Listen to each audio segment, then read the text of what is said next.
The all-female prosecution team saying that Combs used a trusted inner circle to commit crime after crime, including kidnapping, arson, and sex crimes.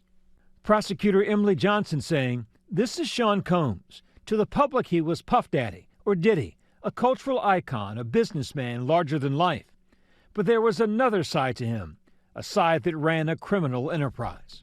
The prosecution is alleging that it was his inner circle that enabled him to be able to engage in these acts, but also hide these acts from the public and for it to go on for so long.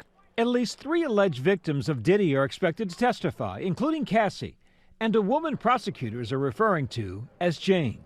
During opening arguments, prosecutors alleged that Diddy forced the women to participate in so-called freak-offs and instructed Cassie and Jane how to look, to dress in lingerie, wear tall platform high heels, and have manicured white nails. Diddy's defense arguing the sexual relationships were consensual and not coerced, saying the rapper lived a swingers lifestyle. The defense wants to say that these women are all adults. They're all consenting and willing participants in these freak-offs. Defense attorney Tani Garagos saying in her opening statement, "That may not be what you like to do in your bedroom, but you're not here to judge him for his sexual preferences." She later added, "Being a willing participant in your own sex life is not sex trafficking." That disturbing video was also part of the defense's opening arguments, plainly saying it was an instance of domestic violence. Garagos saying, "Domestic violence is not sex trafficking.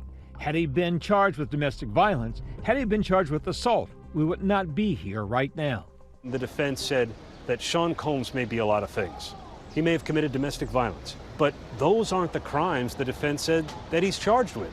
So in effect, the argument is he's a criminal, just not the kind of criminal they say he is.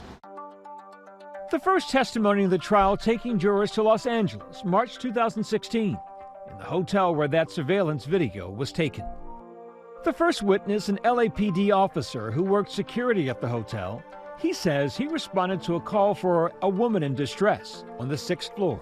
When he got to the floor, he noticed that there was glass on the floor, that the vase and the flowers were broken. The security guard described going back to Diddy's hotel room and standing in the doorway while Ventura grabbed her things. Inside, another man sitting at the corner of the bed.